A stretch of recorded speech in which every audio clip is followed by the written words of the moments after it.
27주년 창간기념 커버 모델은 배우 이도현 씨가 장식했고요. 제가 인터뷰했습니다. 지금 온라인에도 공개되어 있으니 많은 관심 부탁드리겠습니다. 저는 이도현 배우와는 두 번째 만남이었는데 다들 아시다시피 워낙 발음이 좋고 목소리가 너무 좋아서 녹취 풀면서도 좋았고 1시간 반 정도 인터뷰했는데 내용이 굉장히 재미있게 흥미롭게 나왔다고 자평을 해보겠습니다. 그리고 올해가 영화 대부 50주년이거든요. 그래서 50주년을 맞이해서 다시 대부의 제작기를 돌아본 기사도 실려 있고요. 그리고 이제 글로벌 시장으로 나가 한국 배우들이 직접 쓴 할리우드 진출기 특집 기사도 실려 있어요. 그래서 이터널스의 마동석 씨가 기꺼이 인터뷰에 응해주셨어요. 원래 직접 손으로 써서 자필로 편지를 주시겠다고 했는데 할 이야기가 너무 많다며 인터뷰를 바꾸셨습니다. 그 외에도 오징어 게임의 김지령 배우, 드라이브 마이카의 박유림, 안희태, 진대현 이 세 배우가 직접 해외 시상식 돌면서 직접 찍은 사진에 직접 코멘트를 달아서 시네21에 보내주셨어요. 그리고 라디오스타, 신과 함께 자산어보 등 영화 팬들이 너무나도 사랑하는 영화 음악을 우리에게 남겨주셨었던 고 방준석 음악감독의 추모 기사도 실려 있습니다. 그리고 오늘 시네21 기자들은 1351호 마감을 하고 있는데요. 표지는 미리 스포를 해도 되나? 제 맘대로 힌트를 드리자면 그냥 하염없이 눈물이 나. 와, 사운드 트랙. 그리고 제가 좋아하는 비틀비틀 이란 영상이랑 키워드로 커버 힌트는 드리겠습니다. 커버 모델은 내일 확인하실 수 있습니다. 김송희 편집장이 왜 잠시만요. 올라오신 것 같습니다.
네, 다시 들리실까요?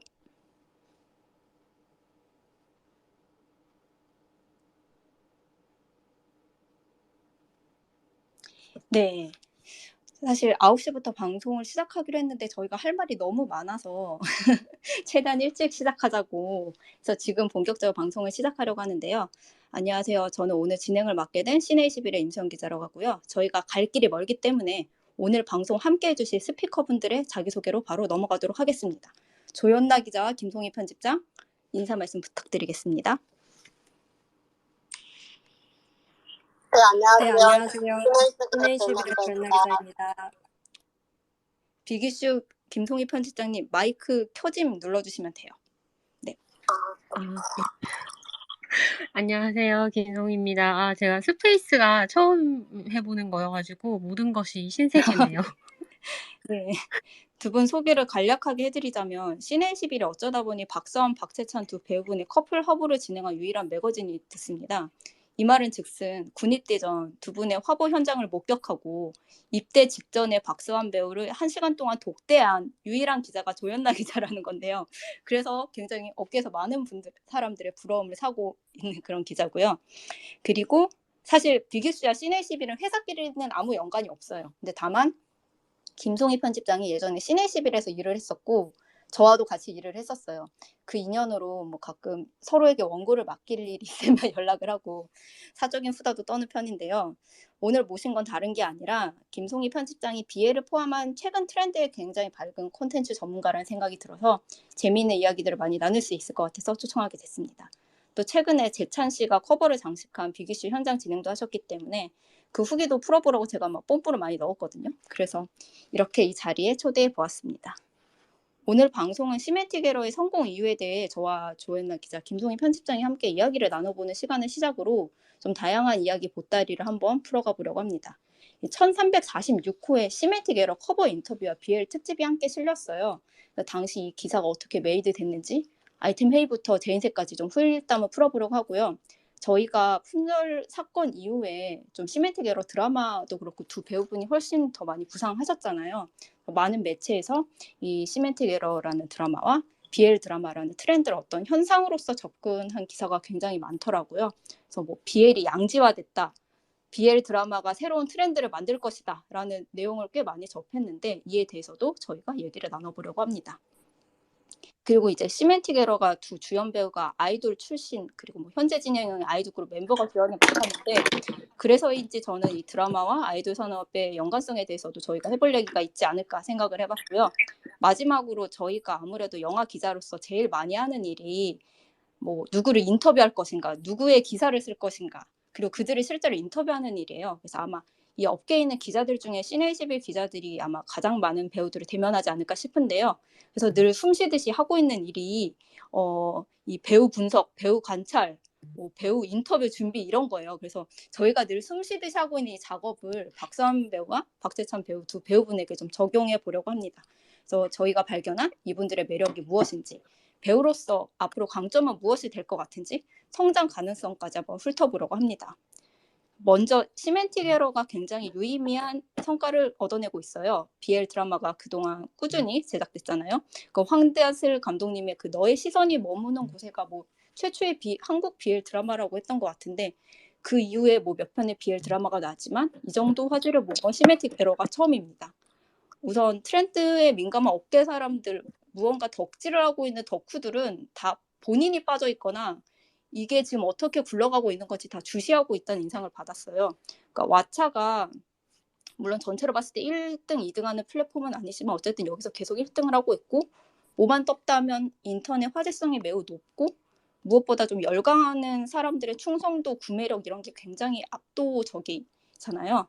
그래서 이게 초반에는 좀 일부 마니아들의 열광이 아닌가, 약간 과장되게 보이는 게 아닌가 하고 긴가민가 하셨던 업계 사람들도 이거는 지금 진짜로 뜨고 있는 거다라고 생각을 바꾸신 것도 전 봤습니다.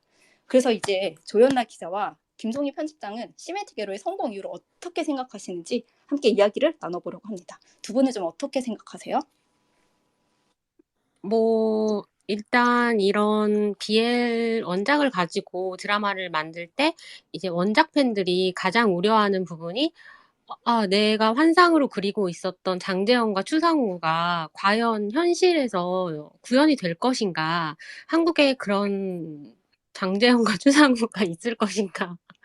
그런 배우를 어떻게 캐스팅할 것인가? 이게 그 원작 팬들은 가장 우려하고 걱정하는 부분이었을 것 같아요. 근데 그 조연나 기자님이 저수리 작가님을 또 유일하게 인터뷰를 하셨잖아요. 시네이십일에서. 이제 그때 이제 작가님도 이 캐스팅이 굉장히 만족하셨다고 이제 얘기하셨던 걸 저도 읽었는데, 작가님이 만족하셨던 만큼 이제 원작 팬들조차도 다 만족을 할 수 있는 그런 캐스팅이었던 것 같고, 그리고 사실 이 시멘틱 에러 원작이 그 외전을 포함해서 6권이 있어요. 굉장히 좀 방대하단 말이죠. 근데 이거를 이 짧은 그 드라마는 지금 한 회차가 30분이 안 넘잖아요. 그럼 이거 총 8편짜리 드라마를 만들 때 이걸 어떻게 짧게 만들 것인가. 그럼 그만큼 각색이 굉장히 중요한데 저는 이 시멘틱 에러 드라마를 보면서 되게 놀란 게 진짜 감독님이 청춘 시트콤으로 만들기 위해서 굉장히 노력을 많이 하셨구나. 그리고 일단 연령가가 굉장히 낮잖아요. 그래서 그 연령가 안에서 정말 최선을 다하셨다. 해볼 수 있는 걸 다 하셨다. 그리고 제일 중요했던 건 일단 이 두 배우의 매력이 뛰어났다고 저는 생각해요. 그리고 막 감독님이 연출을 이 두 배우의 매력을 정말 극상으로 끌어올릴 수 있게 잘 해주신 부분도 있지만 그냥 어떤 부분에서는 각색 과정에서 그냥 외모만으로 설득이 되어야 하는 장면들이 있거든요. 그게 굉장히 길게 드라마를 끌고 갈 수 있는 내용이 아니기 때문에 도대체 둘이 왜 장지영이 추상호한테 사랑에 빠지는 거지? 라는 생각이 들었을 때 그냥 우리가 추상호의 얼굴을 봤을 때 그래 끄덕끄덕 하면서 이렇게 바로 받아들일 수 있는 그런 비주얼적인 면이 이미 되게 많이 완벽하게 갖춰져 있었다라는 생각을 하게 됐어요. 저는 보면서. 조은하 기자. 네, 저도 우선 김성희 편집장님이 하신 말씀에 굉장히 공감을 하고요. 역시 주요한 원인은 캐스팅이 아닌가 생각이 듭니다. 그래서 앞서 말씀을 해주셨지만 저수리 작가님 인터뷰를 했을 때도 처음에는 그 비엘 장르에 대한 좀 이해가 없는 분이 캐스팅을 엉뚱하게 하면 어쩌나 그런 걱정을 많이 하셨다고 하셨거든요.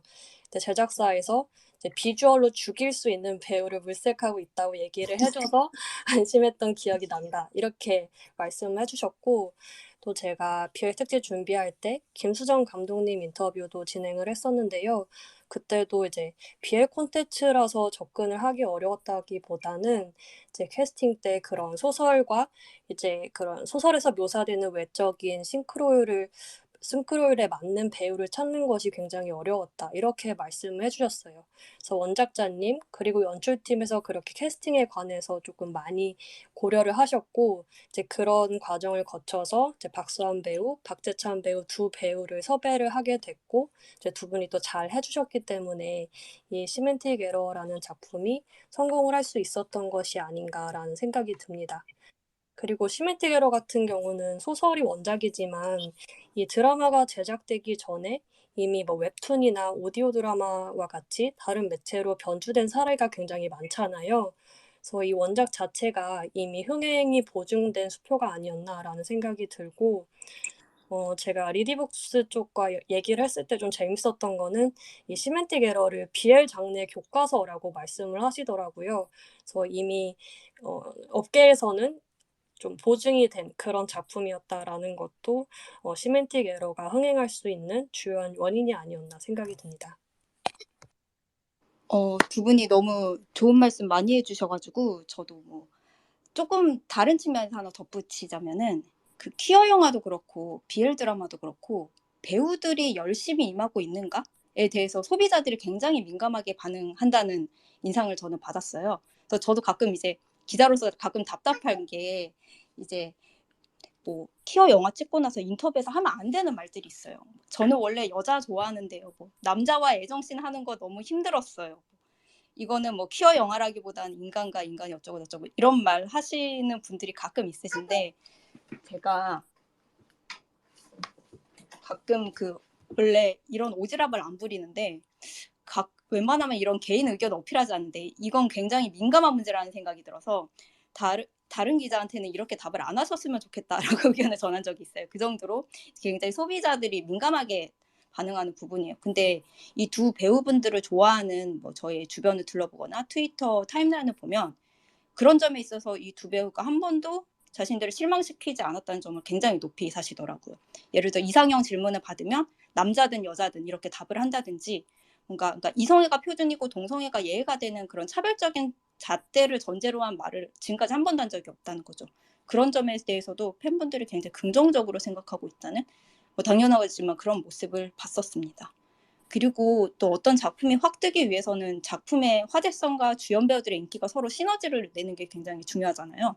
그러니까 시메틱 에러도 점점 그 시너지의 크기를 굉장히 키워나가는 케이스인데 이게 가능했던 게 보통 신인 배우들은 신인 배우한테 호기심을 가지신 분들은 볼 게 없어서 힘들어하세요. 그러니까 한예종 단편 영화 찍은 거랑 독립 영화 조금 나온 거 보면 하루 만에 필모그래피 다 보고 볼 게 없거든요. 근데 이 두 분은 아이돌 출신이시고 현직 아이돌이기 때문에 뭘 굉장히 많이 하셨어요. 그래서 사실 아이돌한테 굉장히 중요한 것 중에 하나가 마르지 않는 떡밥 같은 건데 이 두 분은 자신들의 매력을 보여줄 수 있는 창구가 되게 많았던 것 같아요. 그래서 늘 성실하게 이렇게 무언가를 해두면 이렇게 빛을 보고 그게 작품에도 좋은 영향을 끼치지 않나라는 그런 생각을 해봤습니다. 그 신의 21이 박서원 배우와 박지찬 배우의 그 듀엣 화보를 진행한 이제 유일한 이제 매체가 됐잖아요. 그렇죠. 네, 사실 저도 이제 신혜가 잘 되는 걸 보고 빨리 해야겠다 이런 생각을 하고 전화를 했어요. 근데 전화를 했을 때 이미 네 우리의 박서원 배우님께서 제대를 하도 원하다 보니까 입대가 며칠 안 남은 상황이었던 거예요. 그래가지고 아쉽게 네 박서원 배우님은 섭외를 이제 정말 며칠 안 남아서 이렇게 하면서 네, 매니지먼트에서 그런 얘기를 들었고 그래서 이제 박지찬 배우님만 진행을 하게 됐는데 이제 박지찬 배우님 진행을 할 때도 이렇게 저는 사실 이거는 되는 그림이다라고 생각을 했거든요.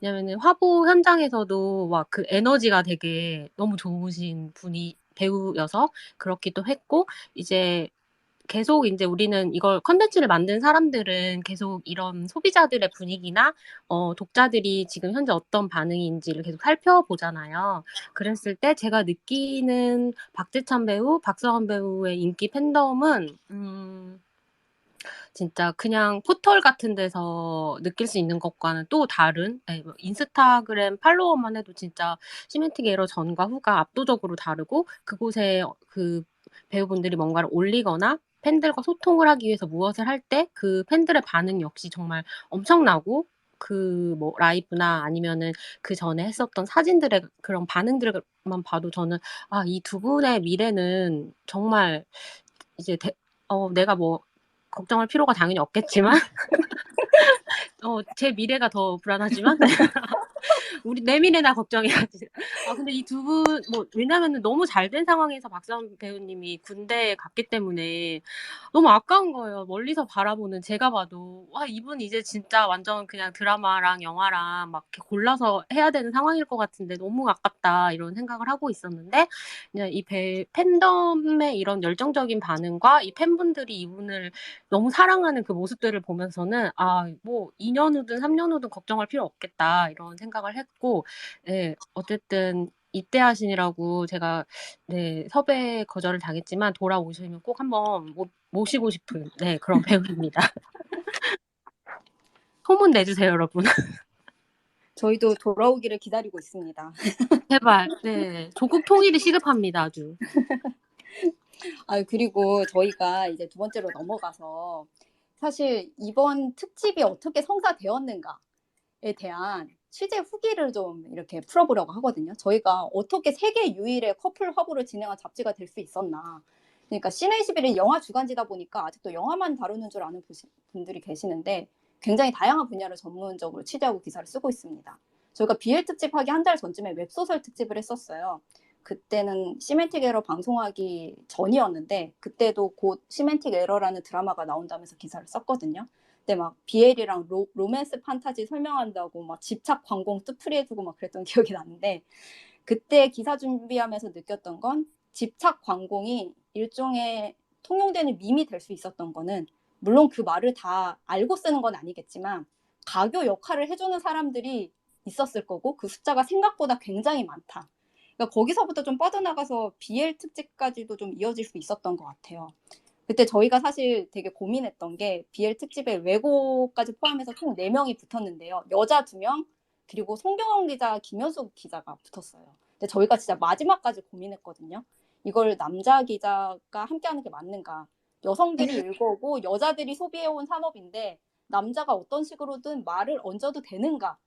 심지어 이 두 분은 그러니까 산업 쪽 인터뷰나 배우 인터뷰였음에도 불구하고 저희가 이거에 대해 끝까지 고민을 했어요. 그때 그래서 BL 컨퍼런스 열었다고 하지 않았나요? 조연나 기자님 그때 분위기 좀 전해주세요.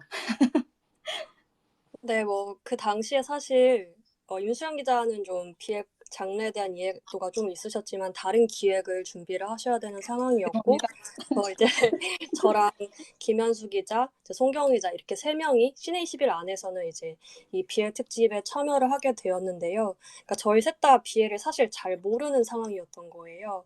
근데 이제 나머지 두 기자는 공수라는 개념도 잘 몰랐고, 그래도 저는 공수라도 알고 있었습니다.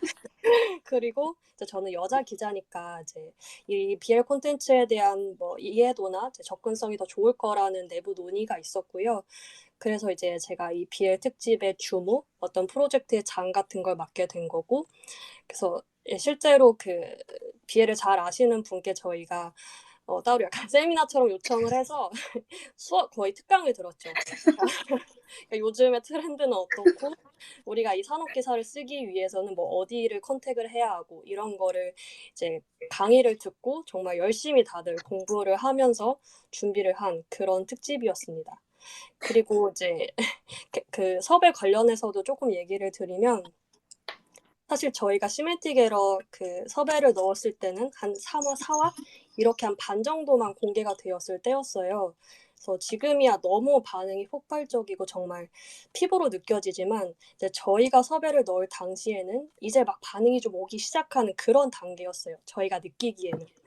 그래서 처음에 저희가 준비를 했을 때는 그러니까 제가 친구들이랑 얘기를 했을 때도 이 시멘틱 에러에 대해서 잘 모르거나 뭐 약간 이름 정도만 아는 정도였는데 오히려 저희 특집이 나가고 시멘틱 에러가 이렇게 드라마가 계속 방영이 되면서 제 주변에서도 연락이 굉장히 많이 왔어요. 너가 인터뷰를 했다더라. 어땠냐? 그리고 도대체 어땠냐? 그들을 실제로 만나보니 어땠냐? 이런 얘기 정말 많이 들었고 그리고 지금 내가 잡지를 못 구하고 있는데 구해다 줄 수는 없겠냐? 이런 연락이 굉장히 많이 왔습니다. 그래서 정말 오히려 저희가 막 준비를 할 때보다는 그러니까 잡지가 발행된 후에 한 달? 지금까지도 오히려 그 뒤에 더 체감이 많이 되었던 것 같아요. 그 도손 향수가 지금 팬들이 따라서 사고 있는데 이게 처음 언급된 것도 조연나 기자의 인터뷰 아니었나요? 네네, 맞습니다. 제가 인터뷰를 준비를 할 때 그 왓챠에서 공개된 그 재영의 브이로그를 보고 갔는데 저는 그게 당연히 스튜디오가 만들어진 거라고 생각을 했어요. 그래서 혹시 뭐 그거 인테리어 할 때 말씀을 주신 게 있냐, 본인의 취향이 좀 반영이 됐냐라고 여쭤봤는데 자기 집이라고 하시는 거예요. 근데 제가 그걸 보면서 좀 눈에 띄는 소품들이 있었거든요. 그래서 뭐 턴테이블이랄지 아니면 향수도 굉장히 많았잖아요. 그러니까 굉장히 많이 등장을 하거든요. 향수 어떤 거 좋아하시냐라고 이야기를 했는데 이제 재찬 배우한테 선물을 주셨다고 말씀을 하시더라고요.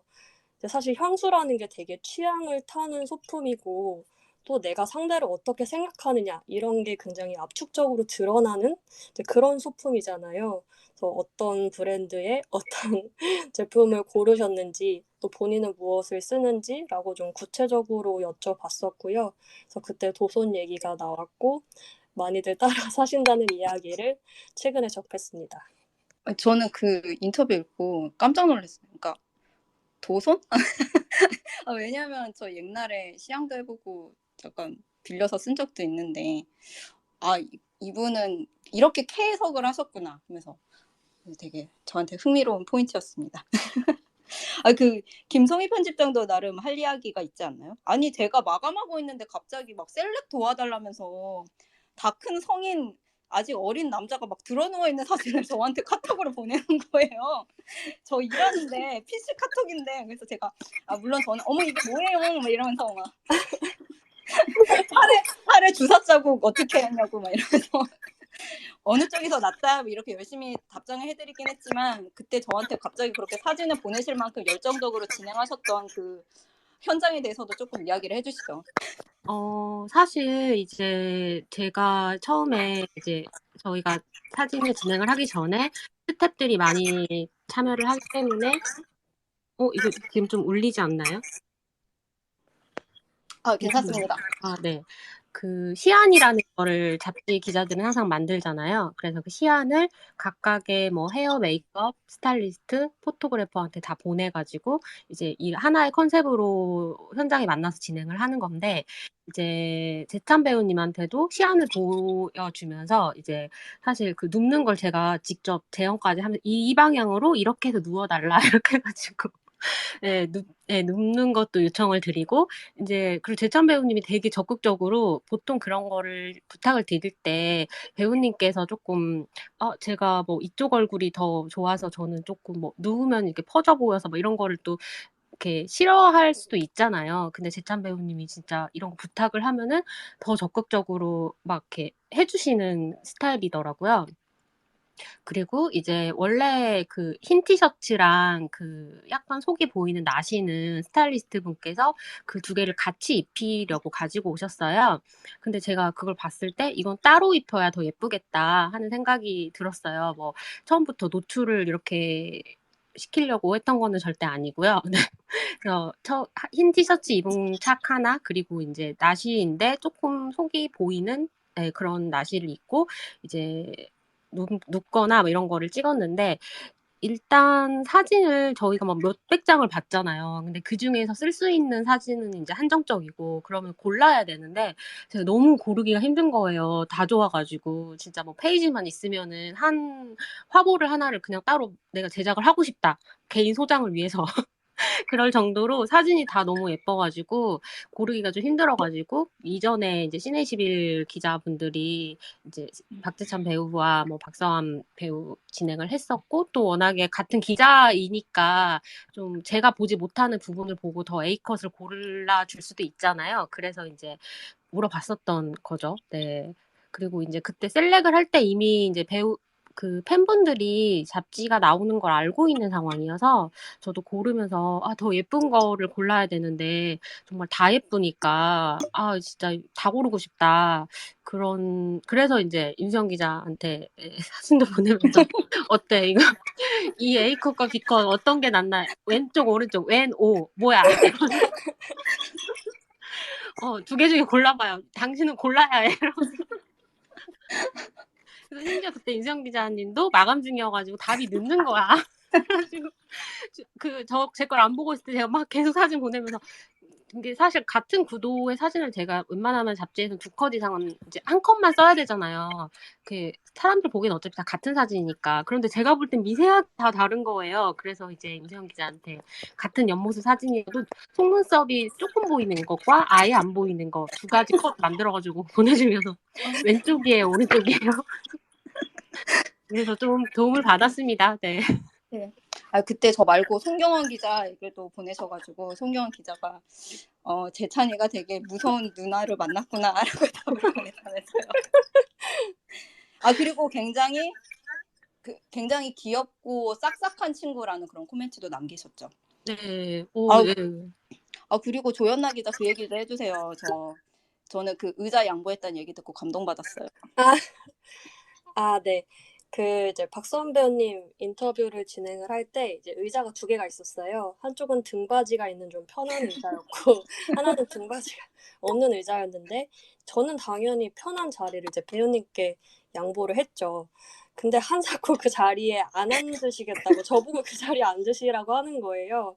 근데 사실 그런 경우가 되게 드물거든요. 그래서 결국 신랑이 끝에 제가 편한 자리에 앉았고, 그래서 제가 인터뷰를 정말 잘해야겠다. 워낙 젠틀하게 하셨으니까 나도 인터뷰를 정말 잘해야겠다라고 생각을 했었고, 근데 박수환 배우님이 키가 정말 크시잖아요. 190이 넘으시는데 앉으셨을 때도 다리가 너무 길어서 그거를 정말 수납을 어려워하시는 느낌이 있어서 제가 정말 잘해야겠다 이런 생각을 하면서 굉장히 젠틀하시다고 생각을 했습니다. 제가 근데 부연 설명을 좀 하자면 이런 스튜디오에 있는 의자들은 사실 사진 촬영을 위해 갖다 놓은 의자들에 앉아서 저희가 인터뷰를 할 때가 많아요. 그래서 보통 좀 그나마 편한 의자를 배우들에게 양보를 하고 기자들은 되게 딱딱한 플라스틱 의자에 앉아서 진행을 할 때가 많거든요. 그게 너무 그냥 당연해요. 그게 막 우리가 고생을 한다 이런 느낌도 없이 그냥 너무 그냥 당연하게 하는 일인데 이제 그렇게 다리가 기신 분께서 굳이 본인이 불편한 의자에 앉겠다 우기시고 기자에게 편한 의자를 양보했다는 게 이 기자 일을 하는 사람들이 들으면 더 알 겁니다. 이게 미담이라는 것을. 정말 가슴이 벅차오르네요. 그리고 저도 몇 가지 에피소드 말할 거 있어요. 그 박수함 씨 군대 가기 전에 시네이십이라고 좀 귀여운 에피소드 몇 개 있었거든요. 그러니까 하나는 오, 네. 인스타 지기와의 에피소드가 있어요. 그리고 다른 하나 저랑 있었던 건데 그 지금 박수함 씨 인스타그램에 올라 있는 두 분 화보 투샷이 아직 인터넷에는 안 올라오고 저희 인스타 스토리에만 올라왔었나 그랬어요. 근데 그 사진을 너무 갖고 싶으셨나 봐요. 그래서 저희 인스타 공식 계정에 저도 이거 주시면 안 돼요? 뭐 이러면서 우는 이모티콘 여러 개 붙이시면서 문의를 하신 거예요. 근데 보통 배우분들은 사진 요청할 때 소속사 통해서 하시거든요. 그러니까 저희는 이런 케이스를 처음 봐가지고 얼마나 빨리 갖고 싶으셨으면 군입대 직전이라 그런가? 근데 되게 예의 있고 귀엽게 인스타 지기에게 요청을 하셔서 저희가 바로 보내드렸던 기억이 나고요. 다른 하나는 제가 사실 시내21, 시내리 이런 키워드로 매일매일 검색을 해요. 근데 트위터에 시내21 이렇게 검색을 했는데 박수함 씨가 군입대 전날인데 시내21 아직 못 받았다는 글이 나오는 거예요. 그래서 제가 너무 놀래가지고 주변에 그 박수함 씨 좋아하는 분에게 카톡으로 바로 물어봤어요. 그랬더니 지금 인스타 라이브를 하고 있는데 너무 쓸쓸한 표정으로 아직 못 받았다고 했다는 거예요. 근데 분명히 조연나 기자가 진작에 두 배우분 소속사로 픽으로 보냈었거든요. 근데 그게 전달이 안 됐었나 봐요. 근데 그냥 가만히 있으면 박수함 씨 군대 가기 전에 잡지도 못 보시고 우리는 커버 모델한테 잡지도 안 주는 회사가 될 것 같아서 그럴 수는 없어서 제가 막 너무 마음이 급해서 인스타 라이브 어디서 하는 거냐 아직 하고 있냐 막 물어보고 근데 뭐 본인 계정으로 안 하고 무슨 부계정 같은 걸로 하셔서 막 헷갈려서 헤매고 그러다가 결국 연락을 취했는데 저한테 너무 죄송해 하시는 거예요. 뭐 신경 쓰게 해드렸다고. 제가 더 미안해지잖아요. 그래서 내가 무슨 일이 있어도 꼭 받게 해준다라는 오기가 생겼어요. 저 그때 코로나 투병증이었는데 그래서 다음날 아침 8시에 이분 훈련소 들어가는 당일에 막 퀵 부르고 막 마케팅 팀이랑 둘이서 막 똥줄 타면서 막 보냈거든요. 근데 그때 그 박수함 씨가 부재시 문 앞에 해주시면 제가 못 받아도 재찬이가 가져갈 거예요 하고 이 말을 마지막으로 입대를 하셨는데 훈련소 가기 전에 무사히 받으셨는지 저희가 알 길이 없어서 무사히 두 분 중에 누구라도 무사히 받으셨으면 당근을 흔들어 주셨으면 좋겠습니다. 저희 이제 슬슬 다음 토픽으로 넘어가야 할 것 같지 않나요? 저희가 할 말이 너무 많아요. 이제 요즘 정말 각종 매체에서 BL과 시멘틱 에러로 어떤 현상으로 접근한 기획 기사들이 쏟아지고 있어요. BL은 양지화되었다. BL은 새로운 트렌드를 만들고 있다고들 하는데 정말 그런 것인가에 대해서도 이야기를 나눠보면 좋을 것 같습니다.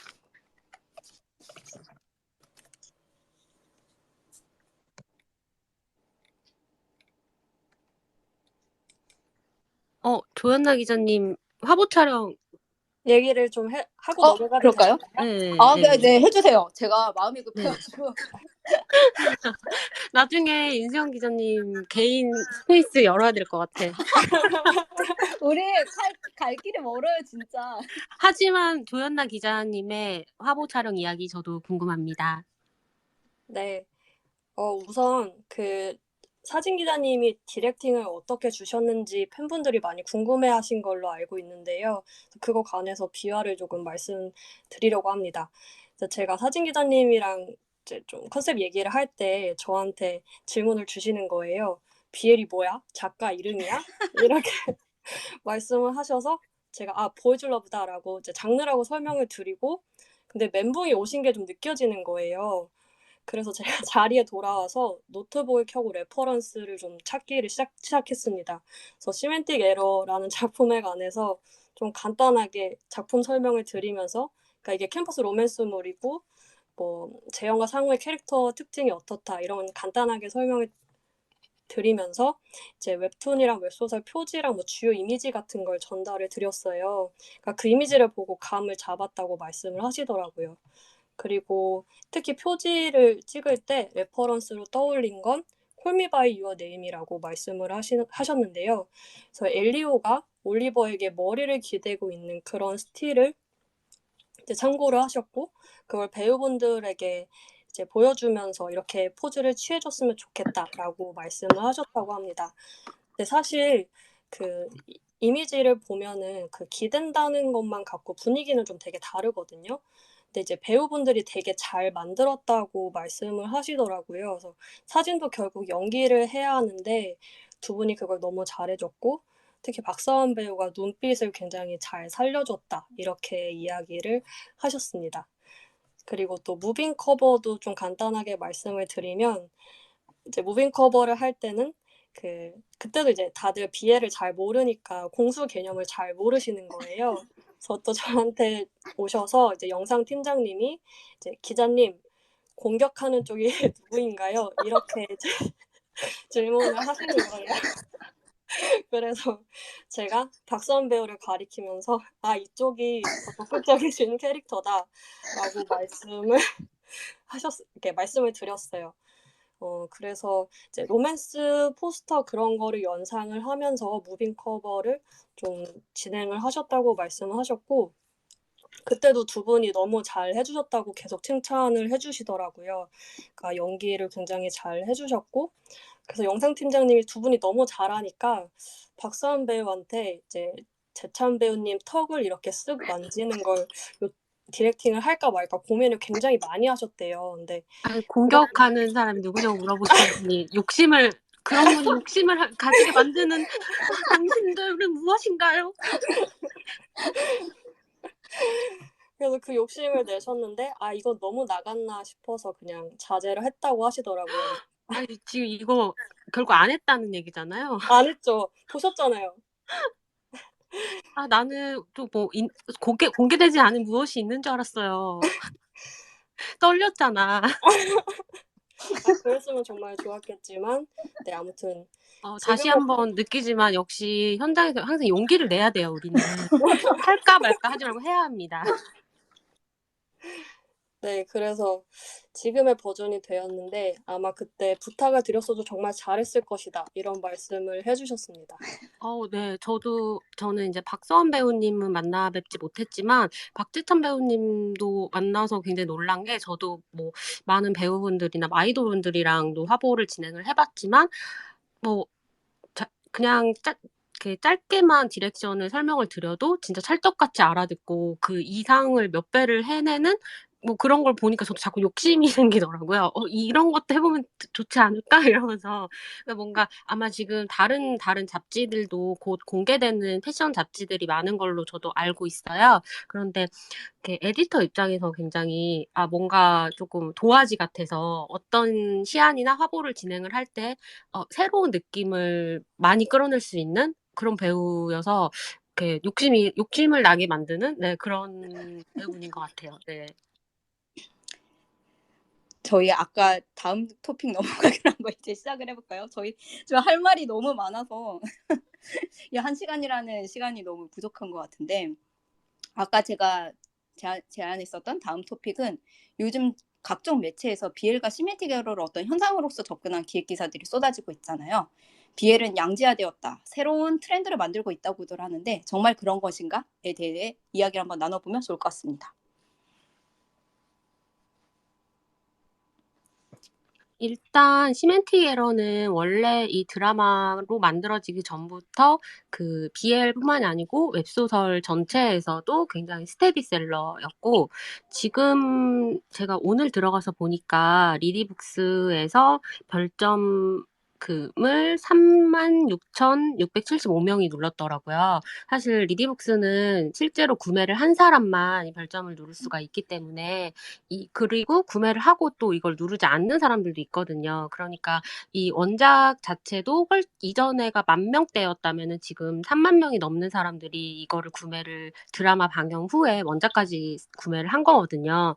그러면은 사실 이렇게 원작 팬이 드라마를 보게 되는 경우도 있지만 드라마가 가진 더 넓은 그 수용층이 있잖아요. 근데 그 소비자들이 오히려 BL을 본 적이 없지만 드라마가 너무 재밌어서 BL 소설까지 보게 되는 경우도 있을 것 같아요. 그리고 시멘틱 에러는 그걸 계단식으로 타고 가기 굉장히 좋은 게, 웹툰은 또 19금이 아니고 15금이거든요. 근데 웹툰도 보면은 작가님이 굉장히 15금 안에서 정말 나는 그래도 이걸 보여주겠어 하면서 정말 많은 노력을 하세요. 네.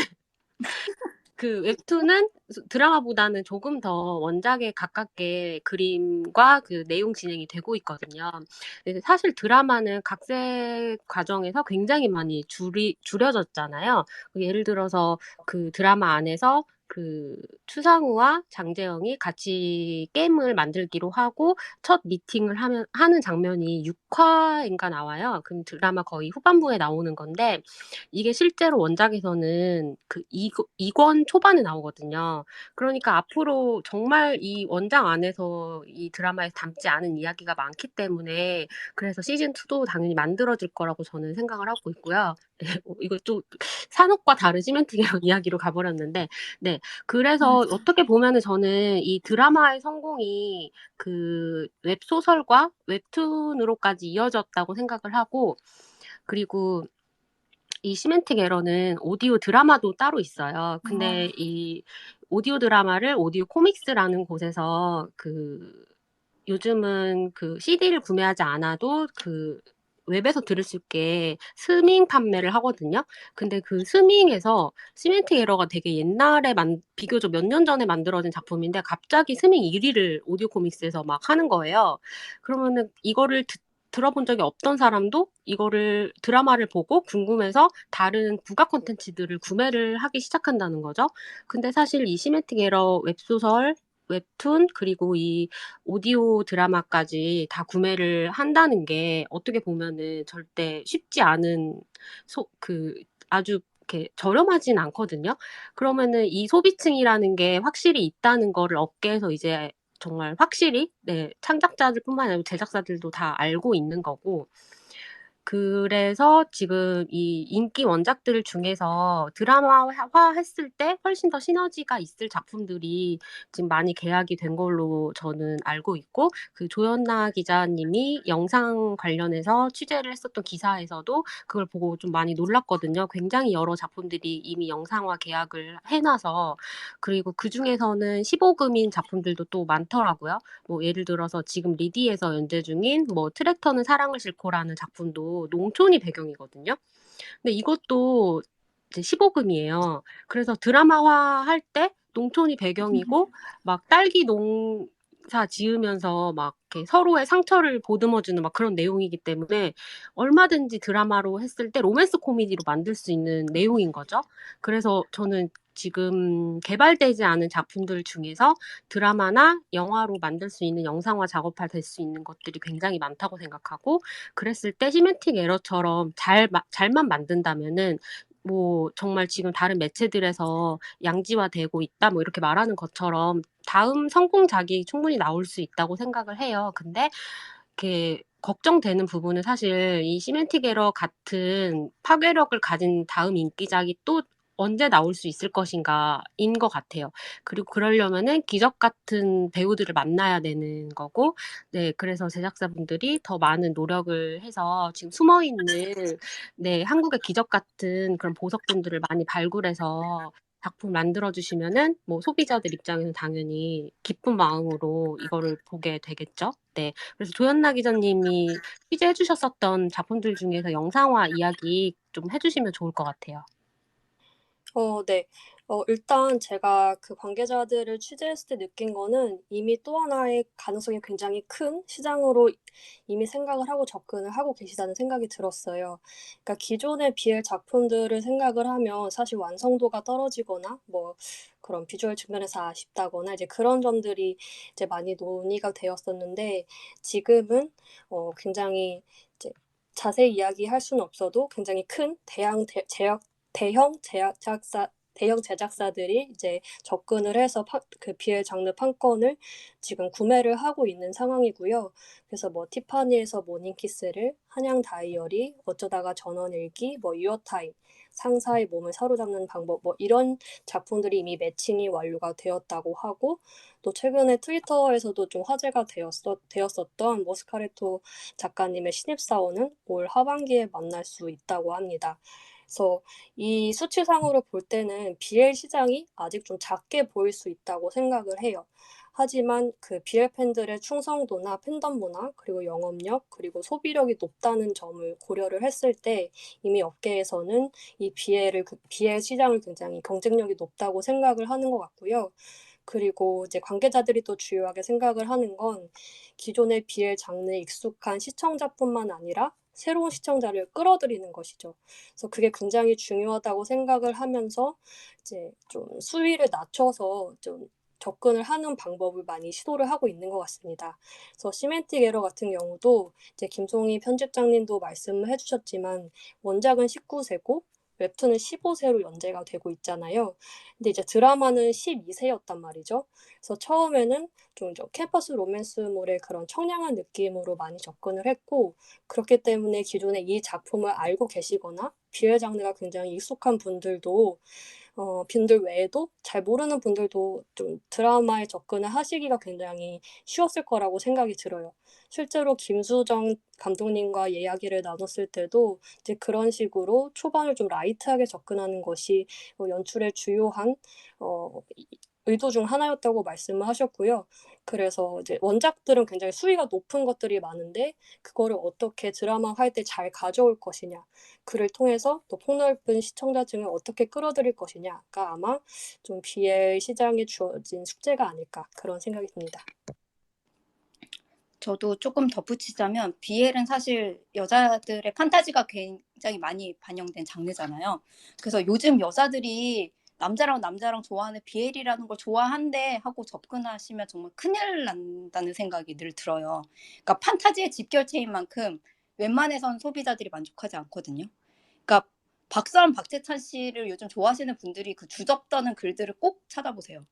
그 뭐 손가락 굵기가 어떠하다, 피부가 어떠하다, 뭐 정말 나노 단위로 분석하고 좋아들 하시거든요. 이걸 바꿔 말하면 정말 디테일하게 완벽한 배우들을 캐스팅해야 어떤 그런 판타지를 충족시켜주지 않을까라는 생각이 또 많이 들고요. 저는 이 시멘틱 에러 만드신 PD님, 감독님을 만난 적은 없지만 이분들이 여성 소비자들에 대한 이해도가 굉장히 높으신 분들이라는 건 그냥 드라마만 봐도 너무 알 것 같습니다.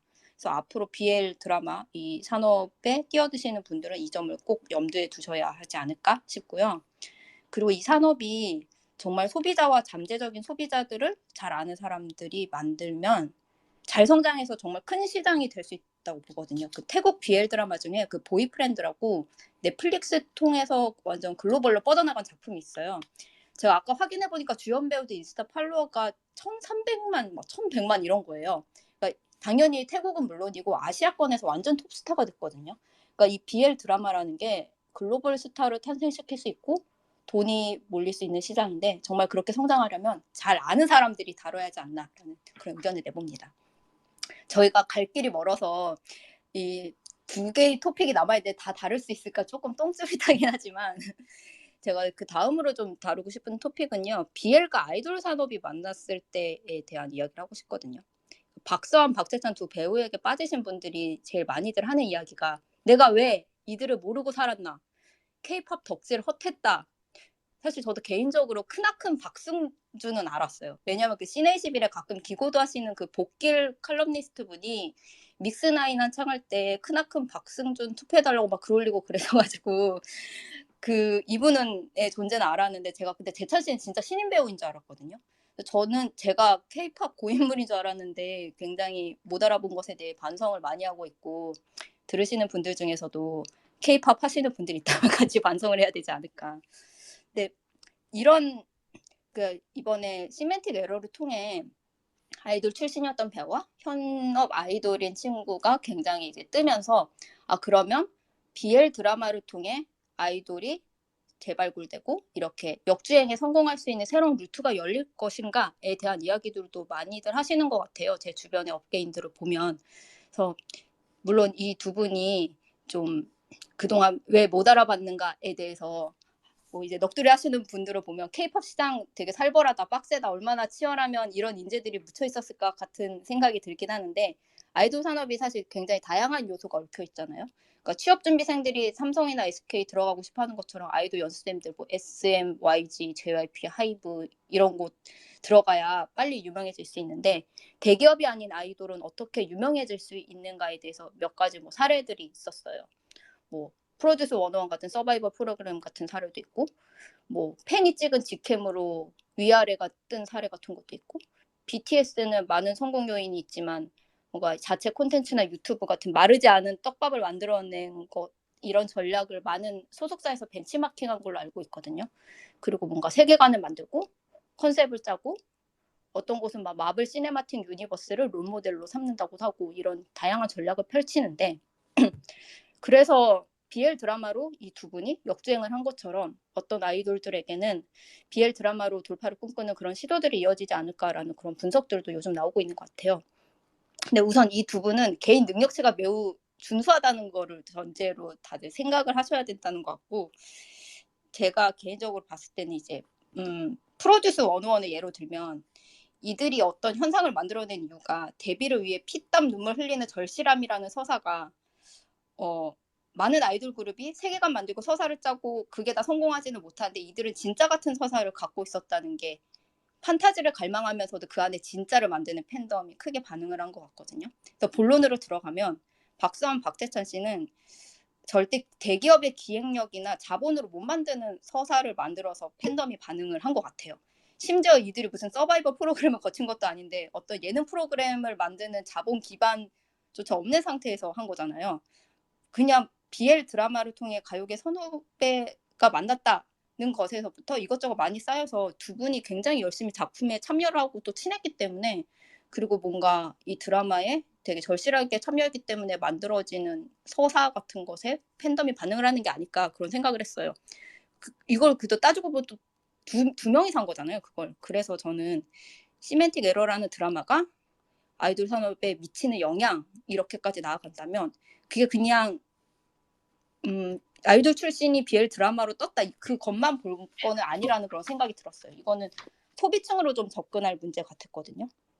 그러니까 지금 시멘틱 에러에 열광하는 사람들이 모두 골수 BL 팬인 것도 아니고 아이돌 팬만 있는 것도 아니고 다 섞여 있던데 이게 굳이 설명하자면 확고한 취향을 저격당했을 때 열광할 준비가 되어 있는 소비자들이라는 공통 분모를 가지고 다양한 사람들이 모인 거잖아요. 그리고 그게 원천적으로 올라가면 스토리라는 대분류가 있고 시멘틱 에러라는 원천 IP가 굉장히 매력적이고 연기하는 배우들이 가진 원래 스토리가 매력적이어서 그래서 이런 루트로 뭔가 역주행을 하고 새롭게 인기를 얻는 그런 스타들이 탄생하는 그런 새로운 루트가 생긴 것 같아요. 그래서 이걸 아주 납작하게 BL 드라마로 아이돌이 뜰 수 있다 그렇게 접근을 하는 것보다는 제일 중요한 거는 어떤 이 사람들이 갖고 있었던 원래 매력이랑 능력치가 뛰어나고 열심히 쌓아둔 게 있었고 그래서 본인들이 서사를 만들었다라는 이런 쪽을 접근을 해야 하지 않나? 라는 그런 생각이 들었습니다. 다른 두 분은 어떻게 생각하시나요?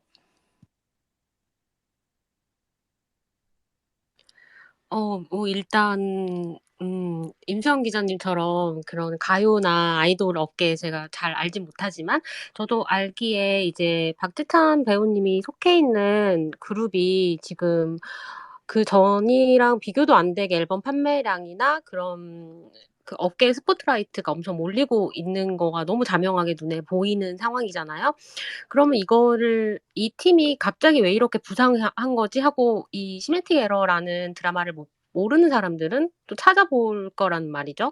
그랬을 때 정말 단순하게 이 멤버 중에 한 명이 드라마에 나가서 그 드라마가 잘 돼서 그 뒤에 이 그룹을 견인하고 있다. 이렇게 볼 수도 있지만 저는 그 박재찬 배우님이 아이돌이라는 이 일에도 굉장히 그 애정이 크다고 느꼈어요.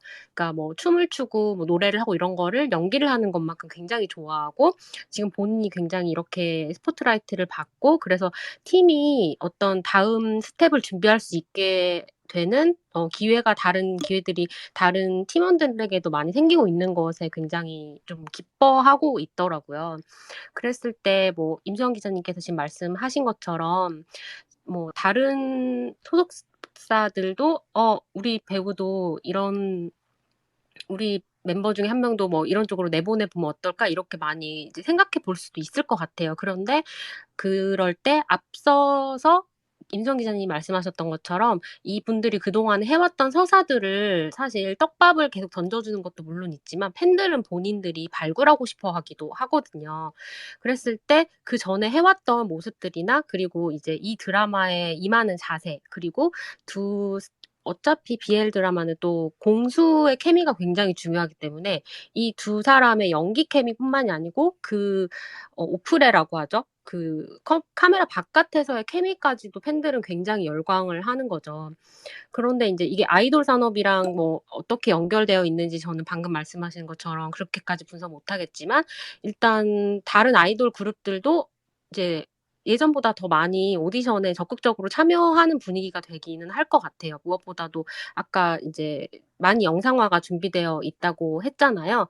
그랬을 때, 더 많이 이제는 사실 박지찬 배우님 시네시블 인터뷰를 보면은 회사에서는 이 오디션에 가는 것을 이제 조금 말렸는데 본인이 더 적극적으로 이거는 너무 재미있는 시나리오여서 하면 좋을 것 같다라고 본인 의견이 더 컸다라는 얘기를 그 시내에서도 말씀을 하셨잖아요.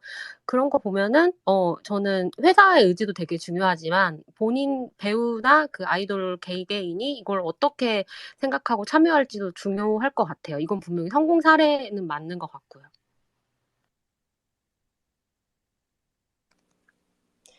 저도 사실 케이팝이나 아이돌 산업에 대해서 잘 알지는 못해서 깊게 이야기를 하기는 어려울 것 같은데 이제 방금 김송희 편집장님이 말씀하셨던 것처럼 그 박서은 배우님 그리고 박재찬 배우님 둘 다 소속사에서는 이 BL 콘텐츠 혹은에 관해 출연하는 것에 대해서 조금 우려를 하셨던 것 같아요. 근데 박재찬 배우님은 이제 본인이 원하셔서 출연을 하시게 된 거고 이제 박서은 배우님도 혼자 이제 소속사를 나오셨을 때 이제 출연을 결정을 하시게 된 거죠. 그래서 이제 본인들의 의견이 중요한 것도 맞고 그리고 이 BL 콘텐츠 혹은 이런 연기를 하는 것이 본인들의 가능성을 보여줄 수 있는 이제 새로운 기회라고 생각을 많이 하시는 것 같더라고요. 제가 김수정 감독님 인터뷰를 하면서 좀 인상적이었던 건 실제로 그 당시에 다른 아이돌들에게도 캐스팅 연락을 많이 했었는데 정말 이게 된다고 싶을 정도로 좀 긍정적으로 반응을 하는 이제 아이돌들이나 이제 소속사가 굉장히 많았다고 해요. 그래서 예전처럼 그렇게 부정적으로 보거나 혹은 그런 BL에 출연했다는 그런 이미지에 속박이 될 것이다라고 생각하는 경우가 많이 없는 것 같고 또 그런 편견을 깨는 것에 관해서 이 시멘틱 에러가 굉장히 주요한 역할을 해주지 않을까 그런 생각이 듭니다. 저희가 갈 길이 멀어서 오늘 꼭 하고 싶었던 토픽을 마지막으로 이어가려고 하는데요. 앞서 예고했듯이 박서한, 박재찬 두 배우분에 대한 토크를 좀 이어가려고 합니다. 저희가 되게 숨쉬듯이 하는 일이잖아요. 배우 분석, 배우 관찰, 배우 공부. 이 작업을 두 배우분에게 적용하면 다른 두 분은 이제 시멘틱 에러를 통해 알게 된 두 배우분들의 매력, 배우로서의 강점, 성장 가능성 같은 거 좀 어떻게 보세요?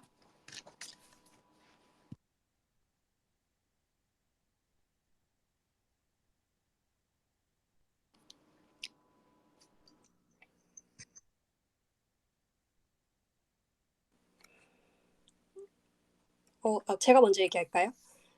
이제 저는 그 화보 촬영 현장에서 느꼈던 것들은 그 두 분이 어떤 사진 기자 혹은 이제 영상을 만드는 사람이 디렉팅을 줬을 때 그 작가가 원하는 바를 굉장히 잘 캐치를 하고 그 이상을 잘 구현해주는 그런 배우분들이라는 생각이 들었어요. 그래서 제가 사진 기자님이랑 영상 팀장님 에게 이제 이야기를 물어보면서 이제 그 두 분이 그렇게 생각을 한다는 거를 좀 알게 됐고 사실 저도 보면서 되게 적극적으로 그 디렉팅을 잘 따라주시는 분들이구나라는 생각을 했던 것 같아요. 그래서 두 분이 아직 신인이시고 이제 출연한 작품들이 그렇게 많지는 않지만 되게 좋은 잠재력을 갖고 있고 되게 좋은 자세를 가진 그런 배우분들이라는 생각이 들고요. 그리고 박서은 배우 같은 경우는 좀 눈빛을 잘 쓰시는 배우라는 생각이 들어요. 실제로 표지 촬영을 할 때도 그게 잘 드러나지 않았나라는 생각이 들고 또 박서원 배우님 인터뷰를 할 때 제가 좀 차분하게 인터뷰를 하셨었거든요. 근데 제가 유독 목소리가 밝아진다라고 느꼈을 때가 앞으로 어떤 역할을 하고 싶냐고 질문을 했을 때였어요. 그래서 그때 본인이 하고 싶은 역할이 굉장히 많은데 뭐 되게 나쁜 역할도 해보고 싶고 정말 재밌는 역할도 해보고 싶고 또 그 대중적인 어떤 백마탄 원장님 같은 그런 역할도 해보고 싶다라고 말씀하실 때 되게 눈빛을 빛내면서 의욕을 드러내시는 것을 보면서 되게 앞으로 배우로서 하시고 싶은 일이 많은 분이구나라는 걸 느꼈습니다. 그래서 두 분이 그렇게 어떤 디렉터의 의도를 잘 파악할 수 있고 본인들이 그것을 하고자 하는 욕구가 굉장히 많은 분들이기 때문에 앞으로 더 많은 작품에서 더 좋은 모습을 볼 수 있는 배우들이 아닐까 그런 생각이 듭니다. 그 다음은 제가 말할까요?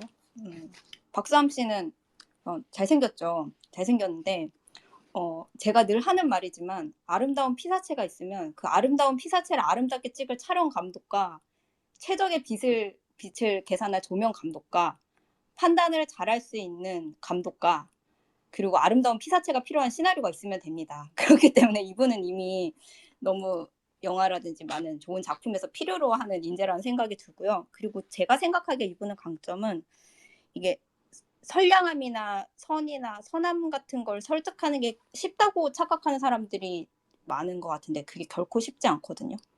저는 악역 사이코패스가 우위에 있는 연기라고 생각하지 않아요. 저도 좋아하는 악역 캐릭터, 악역 연기 되게 많지만 어떤 인간 내면에 있는 어떤 추악한 악을 까발리는 연기가 최상위의 난이도라고 결코 생각하지 않는데 그래서 정말 조커의 시대에 오히려 선함을 설득하는 게 결코 쉽지 않다는 생각이 드는 요즘 박수함 씨가 가지고 있는 이미지와 팬분들, 대중들이 좋아하는 이미지를 보면 그 선함을 설득하는 걸 해낼 수 있는 배우인 것 같다는 생각이 들어요.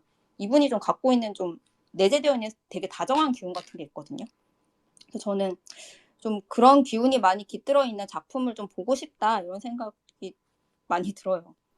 그리고 박채찬 씨는 좀 알아서 잘 될 것 같은 그런 느낌이 있는데 뭐라고 해야 되지? 그 슈퍼스타 관상이라고 해야 되나? 제가 얼마 전에 이주연 편집장한테도 약간 이분은 슈퍼스타의 관상이다 이런 말 했었거든요.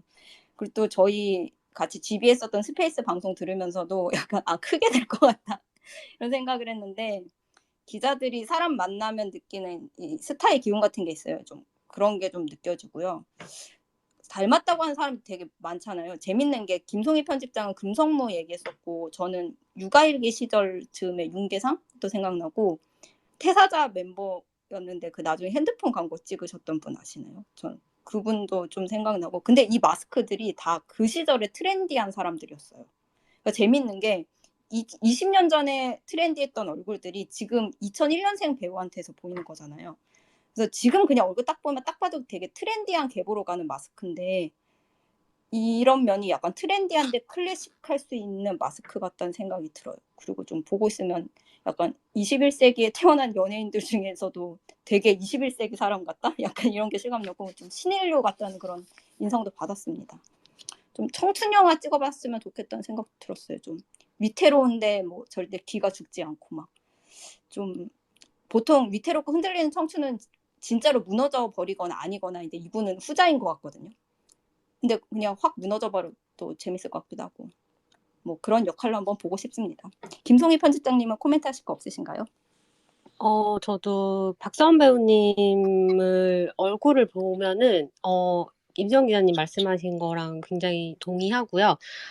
눈이 굉장히 날카로운 것 같은데 굉장히 선하고, 그리고 뭔가 상대를 바라볼 때 되게 꿀 떨어진다고 하잖아요. 근데 그런 로맨스 연기를 굉장히 잘하는 배우인 것 같아요. 그러니까 저는 시멘틱 에러가 이렇게 좀 굉장히 많은 팬덤을 양산하게 됐는데 그 박성 배우님의 눈빛이 일조했다고 생각하거든요. 이게 원작에서도 두 사람이 티키타카를 주고받는 장면들이 굉장히 중요한데 이 대사들이 그냥 치고 빠지는 그런 웃기면서도 그냥 되게 길지는 않은데 주고받는 그런 호흡이 굉장히 좋아야 하는 그런 연기들인데 갈수록 이 두 사람의 그런 호흡들이 더 잘 맞아가는 거예요. 회를 더할수록. 그래서 저는 팬들이 되게 더 회를 더해 갈수록 팬들이 늘어날 수밖에 없었던 드라마인 거죠. 그리고 박수환 배우님이 굉장히 상상력을 자극하는 그런 연기를 좀 하는 것 같아요. 눈빛도 그렇고 진짜 사랑에 빠져 있는 것 같은 그런 느낌을 주고 와 진짜 꿀 떨어진다 그런 느낌이 들고 근데 그게 어떻게 보면은 시청자한테 상상력을 자극하는 연기를 잘 하는 거거든요. 그리고 박지찬 배우님 같은 경우에는 이 두 사람이 막 걸어가고 뭐 둘이 주고받는 대화를 할 때 막 이렇게 입이 약간 실룩실룩하고 상대한테 들키고 싶진 않은데 내가 좀 지금 기분이 좋아졌어 하는 그런 미묘한 표정 같은 거를 너무 잘 표현하는 거예요. 그리고 사실 추상우 역할이 로봇 같은 역할이잖아요. 그러니까 인간의 언어보다 코딩 언어가 더 편한 그런 캐릭터인데 그렇다고 로봇 같은 캐릭터를 로봇처럼 연기하면 안 되잖아요. 근데 추상우는 로봇 캐릭터지만 로봇 연기는 아니라는 거죠. 그래서 이런 굉장히 무뚝뚝한 것처럼 보이지만 속은 굉장히 여리고 그동안 받았던 어떤 상처들이 많은 그런 캐릭터를 되게 미묘하게 그래도 잘 표현하는 걸 보고 아 이분들은 뭐 앞으로 진짜 어떤 역할이든지 맡으면은 잘할 것 같다 그런 생각도 들고 아까도 얘기했지만 뭐 제 미래가 걱정이지 이 두 분의 미래는 걱정하지 않아도 될 것 같고요. 특히 박선 배우님은 진짜 할 역할들이 너무 많을 것 같아요. 본인이 아까 인터뷰에서 말씀하셨던 것 같은 그런 뭐 이렇게 사연이 있는 그런 역할들도 다 할 수 있을 것 같고 그리고 박재찬 배우님도 인터뷰 때 앞으로 하고 싶은 연기를 악역을 하고 싶다고 하시더라고요. 근데 그냥 악역이 아니라 사연이 있어서 그렇게 될 수밖에 없었던 이유가 있는 그런 약간 네 그런 역할을 좀 하고 싶다고 말씀을 하시는 거를 네 들었거든요. 그래서 뭐 한국에서 앞으로 뭐 어떤 영화나 좀 비주얼이 중요하거나 뭐 그런 드라마나 영화들에서 앞으로 더 많이 볼 수 있을 것 같습니다. 저희가 준비된 시간이 다 지나가지고 이제 슬슬 마무리 멘트를 해야 될 것 같은데요. 네, 오늘 굉장히 다양한 분들이 방송을 들으셨을 것 같아요. 뭐 BL 소설, BL 드라마 좋아하시는 분들, 업계 관계자분들, 뭐 두 배우 팬분들 굉장히 많이 들으셨을 것 같은데요. 이제 구 동키즈 현 디케이즈가 4월 언제지? 4월 12일에 컴백을 하신다고 파이팅 하시고 재찬 씨 팬분들은 앨범 구입하셔서 포토카드 풀